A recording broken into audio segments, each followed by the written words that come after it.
C'est comme ça toute la journée, pare-choc contre pare-choc. Première, deuxième, les véhicules avancent au rythme d'un escargot. À l'intérieur de l'habitacle, les automobilistes fulminent. Conduire est loin d'être une partie de plaisir dans la capitale. Rejoindre son lieu de travail est devenu une grosse galère. Certains ont trouvé la parade, sortir plus tôt de la maison pour éviter de se retrouver bloqués dans la circulation. Les nerfs à vif, les automobilistes ne savent plus à quel sein se vouer. Tensions nerveuses et stress sont leur lot quotidien. Prendre la voiture est le début de l'enfer. Mohamed est saturé par la circulation. Selon lui, il faut augmenter le prix de l'essence afin d'obliger les automobilistes à laisser la voiture au garage et éviter d'encombrer les routes inutilement. Je me lève tôt, à 6 heures du matin pour travailler à 8 heures. Je sors à 16 heures, 16h30. Je reste à peu près 2 heures, 3 heures. Au lieu de conduire 2 heures pour arriver à la maison, je reste dans un café, comme ça. Le week-end, je ne prends pas la voiture. Parce que maintenant il y a le métro, il y a sur Alger, c'est bon. Mais en dehors d'Alger, si vous allez par exemple à Tipaza ou à l'autre coin comme ça, ils y donnent l'essence. Direct. Ils y donnent l'essence, madame. Ils y donnent حتى 50 dinars معليش. Pour que الناس ما يدوروش في الفيد. Même والله يزيدوا لهم, je pense, mais ما يدوروش. D'autres pensent que les pouvoirs publics devraient renforcer les transports en commun. Bus, métro et tramway s'avèrent insuffisants dans une grande capitale comme Alger. Je démarre vers 8 heures, le temps d'arriver au boulot il est 8h30, donc j'ai une demi-heure de circulation, plutôt de chemin. Par contre, quand je vois l'autre rive qui rentre vers Alger, c'est bouché, c'est complètement bouché et je suis vraiment désolé pour eux. Sincèrement, je me dis si je suis à leur place, je fais demi-tour, je rentre à la maison, parce que c'est vraiment contraignant, surtout pour quelqu'un qui est le matin qui court, pour déposer ses enfants à l'école, pour arriver au boulot, il a besoin de pointer, il a besoin d'être présent, donc c'est vraiment stressant, c'est très très stressant, ça impacte beaucoup l'humeur de la personne, son physique, son état de santé. Vous imaginez qu'il y a des personnes qui sont cancéreuses dans ces circulations, qui ont du diabète, qui ont du stress. C'est infernal, c'est infernal. Ça vraiment, ça engendre et ça augmente la gravité de la santé des gens, ce genre d'embouteillage. D'ailleurs, c'est l'une des raisons qui a fait augmenter le pourcentage des cancéreux en Algérie. Il y a le facteur stress, il est très très très dangereux. Une chose, personnellement, moi j'adore conduire, j'adore la voiture, j'adore la conduite. Mais malheureusement normalement la conduite c'est un plaisir. Aujourd'hui, on n'a pas de moyens de transport. C'est qu'on se trouve dans l'obligation de conduire. On n'est plus dans le plaisir, on est dans l'obligation de le faire. Les moyens de transport sont trop restreints. Et c'est tout le monde qui sort à la fois. C'est tout le monde qui sort à 7h30, on ne peut pas les en vouloir parce qu'ils vont déposer leurs enfants. Que malheureusement aussi les écoles ne fournissent pas de transport pour écoliers. Ça aurait réglé un certain pourcentage d'embouteillage. Puis les gens quand ils sortent, ils doivent pointer à temps, ce qui fait qu'ils deviennent énervés. Parce que ce que je remarque aujourd'hui, le chauffeur d'aujourd'hui, c'est des gens de bonne famille aussi.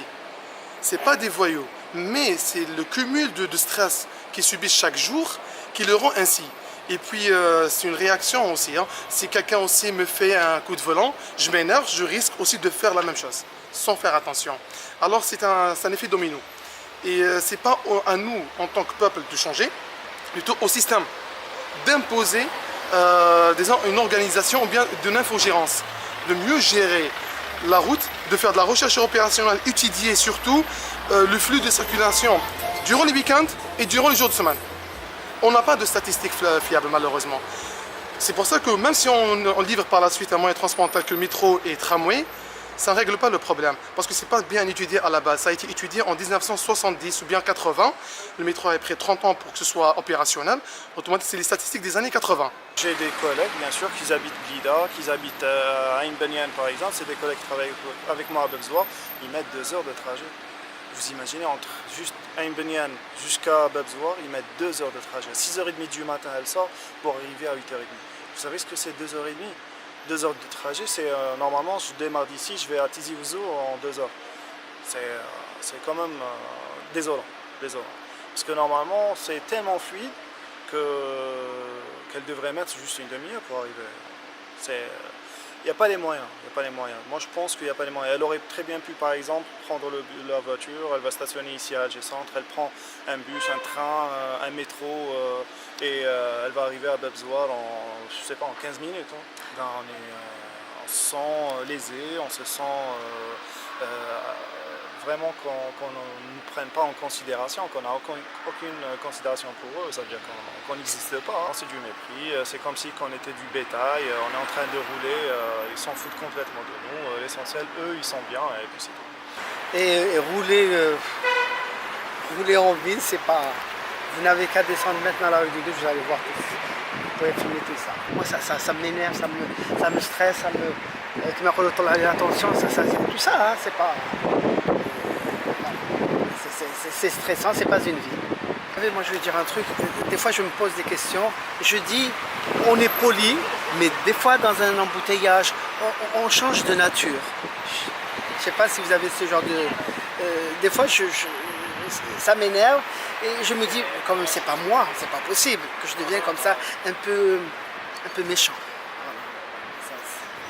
Je pense que c'est surtout par rapport aux différents moyens de transport.